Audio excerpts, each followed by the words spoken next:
बच्चों, आज का टॉपिक है अष्टक नियम की कमियां या अष्टक नियम के अपवाद। अष्टक नियम की जो कमियां हैं, सामान्यतः जो अष्टक नियम है वो दूसरे आवर्त के तत्वों पर लागू होता है। दूसरे आवर्त के तत्वों पर भी किसी किसी यौगिक में पूरी तरह लागू नहीं होता।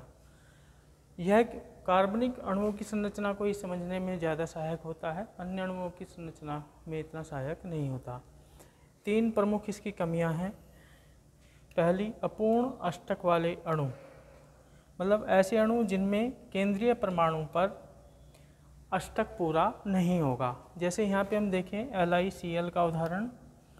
LiCl लिथियम परमाणु क्रमांक 3 होता है और इसका इलेक्ट्रॉनिक विन्यास जब करेंगे तो 2-1 बाहरी कोष में 1 इलेक्ट्रॉन होगा, यानी संयोजी कोष में 1 इलेक्ट्रॉन होगा। और क्लोरीन में कितने होंगे? ये होंगे 7 इलेक्ट्रॉन, 1 2, बल्कि LiCl की जगह यहाँ पे हम LiH भी कर सकते हैं, पर LiCl भी ठीक है। 1 2 4, ये 7, तो इसके पास तो 8 हो जाते हैं। पर यहाँ पे ये सहसंयोजक बंध की प्रकृति ज़्यादा होती है और सहसंयोजक बंध बनने के बावजूद यहाँ पर इसके पास बाहरी कोष में 2 ही इलेक्ट्रॉन होते हैं, जबकि दूसरा कोष होता है वो 8 इलेक्ट्रॉन यहाँ पर नहीं होते। इसी तरह से हम यहाँ BCl3 BeCl2 के लिए देख सकते हैं। BCl3 के लिए देखें, BCl3 बोरोन है। ये बोरोन का परमाणु क्रमांक 5 होता है, तो बाहरी कोष में यानी संयोजी कोष में 3 इलेक्ट्रॉन होंगे, 1 2 3, और क्लोरीन 7 होंगे प्रत्येक में, 7 इलेक्ट्रॉन। दूसरा क्लोरीन 7 इलेक्ट्रॉन, तीसरा क्लोरीन 1 2 3 4 5 6 7, तो ये क्लोरीन के 8 हो जाएंगे, इस क्लोरीन के 8 हो जाएंगे, इस तरह से इस क्लोरीन के 8 हो जाएंगे। परंतु बोरोन के ये 3 तो हैं, इसके 3 1 इलेक्ट्रॉन का जब साझा होगा तो ये बोरोन के पास 2 ये बोरोन के पास 2 2 4 और 2 6 ही इलेक्ट्रॉन ये रहेंगे, यानी अष्टक पूरा नहीं हो रहा। इसी तरह से हम बेरिलियम क्लोराइड BeCl2 में भी देख सकते हैं। और इसके बाद हम बात करें इसकी विषम इलेक्ट्रॉन अणु। दूसरा उदाहरण ऐसा है जिसमें अणु में कुल इलेक्ट्रॉनों की संख्या विषम होती है, जैसे 1 3 5 7 9, तो इसमें भी अष्टक पूरा नहीं होता है। जैसे नाइट्रिक ऑक्साइड का उदाहरण लें। नाइट्रिक ऑक्साइड, नाइट्रोजन के बाहरी कोष में 5 इलेक्ट्रॉन होंगे, परमाणु क्रमांक 7 होता है। संयोजी कोष में 5 इलेक्ट्रॉन है, 1 2 3 4 5, और ये ऑक्सीजन 6 इलेक्ट्रॉन, 1 2 3 4 5 6, तो इस ऑक्सीजन के पास तो 8 हो जाएंगे, पर इसके पास 7 रहेंगे, 2 2 4 2 6 और 1 7। तो ये अष्टक पूरा होने के बावजूद इन अणुओं का स्थायित्व होता है, स्थायी रूप से ये पाए जाते हैं।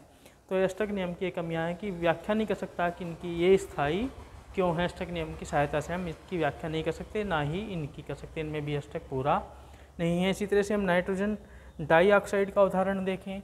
ये NO2 1 2 3 4 5, तो ये 1 2 3 4 5 6। दूसरा ऑक्सीजन 1 2 3 4 5 6, तो इसके 8 हो जाएंगे, इसके 8 हो जाएंगे, पर इसके 2 2 4 2 6 2 8 1 9 होंगे, इस तरह से। तो पर ये यहाँ पे उपसहसंयोजक बंध बनेगा। ये ऑक्सीजन एक जोड़ा, नाइट्रोजन एक जोड़ा ऑक्सीजन को दे देगा, तो ये इस तरह से ऑक्सीजन का 8 होंगे। पर नाइट्रोजन के पास 2 2 4 2 6 और 1 ये 7 रहेंगे। ये विषम इलेक्ट्रॉन अणु के उदाहरण हैं। ये भी स्थायी होते हैं, ये भी स्थायी होते हैं, पर इनमें अष्टक पूरा नहीं होता, तो इसकी व्याख्या ये नहीं करता अष्टक नियम। इसके बाद हम देखते हैं प्रसारित अष्टक। प्रसारित अष्टक का मतलब है जहाँ पर केंद्रीय परमाणु पर 8 से अधिक इलेक्ट्रॉन होंगे। ये परमाणु ऐसे होते हैं जिनमें D कक्षक भी पाया जाता है। तीसरे आवर्त में यदि हम चलते हैं तो तीसरे आवर्त में 3D कक्षक भी होता है खाली। तो वहाँ पे अष्टक प्रसारित हो जाता है, यानी वहाँ पे 8 से ज़्यादा इलेक्ट्रॉन वहाँ पर आ जाते हैं और ये भी अष्टक नियम के वायलेट करता है। अष्टक नियम की कमी है कि 8 से ज़्यादा इलेक्ट्रॉन हो रहे हैं। जैसे PCl5 का उदाहरण हम लें यहाँ पर, PCl5 फास्फोरस का परमाणु क्रमांक 15 होता है, तो संयोजी कोष में 5 इलेक्ट्रॉन आएंगे, 1 2 3 4 5, और क्लोरीन सात होंगे, 1 2 3 4 5 6 7, 1 2 3 4 5 6 7। तीसरा क्लोरीन 1 2 3 4 5 6 7। चौथा क्लोरीन 1 2 3 4 5 6 7।